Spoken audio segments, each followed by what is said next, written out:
آژانسی با کار تامین کنی در خارجه وزارت مهنت جمهوری تاجیکستان یکریم سال در وطن ایرپور برام میگردونن. رحمت شما هم سربلند زنده باشین. ما بهر شما بر این آدم ها کوشش میکنیم که سلام تماشابینان برنامه های سوربون سفر یک اینفرماسیای نو پیشکش شما میگردونیم برای با کار تامین کنی. در ویدیو حتما لایک گذاشتن فراموش نکنین. نفرهایی که در مسکو یا مسکووسکی область قرار دارین برای شما استоматологи توجیک در کار باشه رقمای تلفنش میبره زنگش بزنین دکتری دندان برادر توجیک خدمت شما را میکنن. موضوع اساسی امروزه ما آژانسی با کار تامین کنی در خارجه وزارت مهنت جمهوری تاجیکستان اعلام کرده است که یک شرکت از کشور قطر برای رانندگان автобус از تاجیکستان 300 جای کار پیشنهاد کرده است.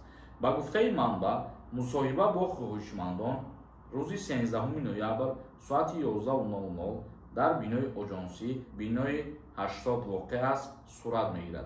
یعنی که در کوچه لاهوتی شهر دوشنبه بینای 80 واقع جایگیر می باشد. روز 13 و 14 نوامبر این مصاحبه ها برگزار میگردند. طلبات از جانب کارفرمایان چی گونه می باشد گوش کنید. سن و سال از 21 تا 45 ساله، دانستن زبان انگلیسی و عربی در سطح معاشرت، داشتن شهادتنامه رانندگی کاتگوری S و E، نداشتن داغ سودی. یعنی که شما معاشرت کرده بتونید با زبان انگلیسی و با زبان عربی اینچنین کاتگوری پروایی که ما گفتیم همین چیزا رو هم داشته باشین و حتمی میباشه نداشتن داغ سودی. مزد کار برای یک ماه $600 مقرر شده، $82 مبلغ علاوگی برای خوراک پرداخت می شود. همچنین کارمند با منزل، نقلیات و سقوطه طبی تامین شده پس از 11 ماه با او 21 روز رخصتی داده می شود.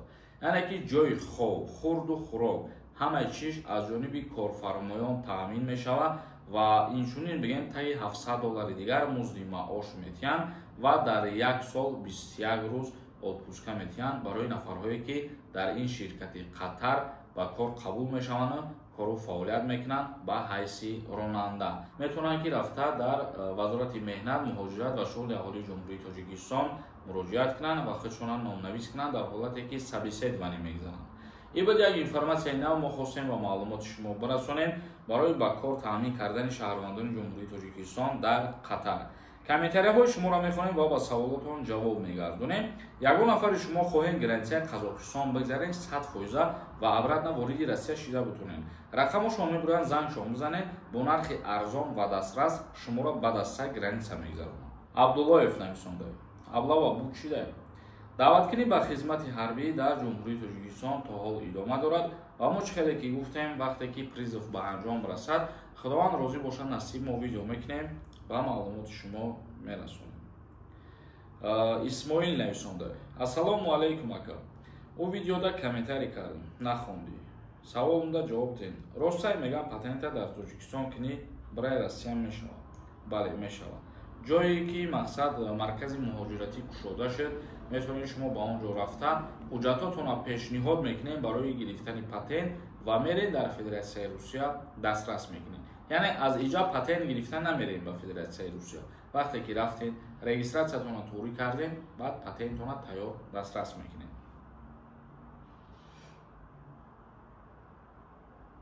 رحیموف علیشیر نویسنده السلام علیکم برادر.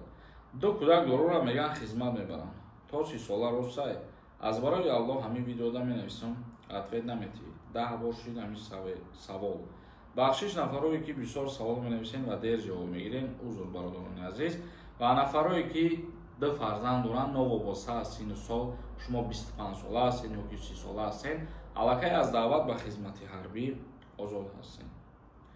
دلیر نویسنده یوریس جان این قانونای پیش ای خودت میدونیستین ای پیش ای ما که میدونیستی ویدیو میکردی برای مردم میفهموندی.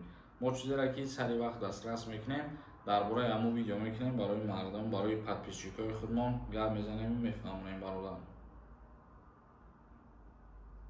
محمد جان نویسنده سلام علیکم. من زالته 50,000 قرض دارم. یکریم سال در وطن ایرپور برام میگردونم. агар вақте ки шумо аз алатая карона қарздор мебошед ва дар суд додагитон набошад, ин мушкилӣ намешавад барои Россия рафтан ё барои аз Россия баромадан. Вақте дар суд дода бошад, анами вақт проблема шиданаш мумкин е. Олимов нависонда: салом, раҳмат Сорбон, барои кор саломат бошед. Ташаккури зиёд барои суханҳои хубтон. Касе ки суханҳои хуб мегӯяд, раҳмат шумоам сарбаланд зинда бошед. мо баҳри шумо бар ин одамҳо кӯшиш мекунем ки ҳар рӯза видео кунем ва дар ҳаққи мо ҳамеша дуогӯ бошед.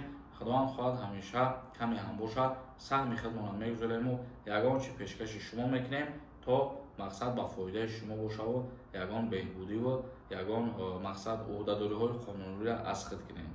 Ташрипов нависонда: акай Сорбон, гап задем ку авф меша ё не? Илтимос ответша бутен. Дар бораи авф шидан мо чанд бора дар видеоҳо гуфтаистем ки ягон қарор ё ягон информатсияи нав нест ва морам аз пеши худмон ҳеҷ чиз гуфта намекунем. Зокиров нависонда: 25 сола дар Тоҷикистон хизмат кардам. Шаҳрвандии Россия дорам. Мара дар Россия ба хизмат намебаранд. Вақте ки шумо хизмат кардагӣ ҳастен дар ҷумҳурии Тоҷикистон ва двойной гражданин мебошед, аллакай дар Федератсияи Русия озод ҳастен. Яъне ки двойной гражданино дар яке аз ҷойҳо хизмат кунанд, аллакай аз як ҷои дигараш озод мешаванд. Баҳодур Тошев нависонда: салом акай Сорбон, даъваткунӣ ба хизмати ҳарбӣ кай ба анҷом мерасад? Охири моҳ, яъне ки ҳамин моҳ ба анҷом мерасад, официалин призов тамом мешавад ва худо хоҳад бо мо видео мекунему пешкаши шумо мегардонем. Бародарони азиз ва гироми қадр, саволотон бошад дар комментария бинависонед. Насиб дар видеои дигар бо саволҳоро ҷавоб мегардонем. То барномаҳои дигар, худованд ҳамаи мо шуморо нигаҳбон бошад.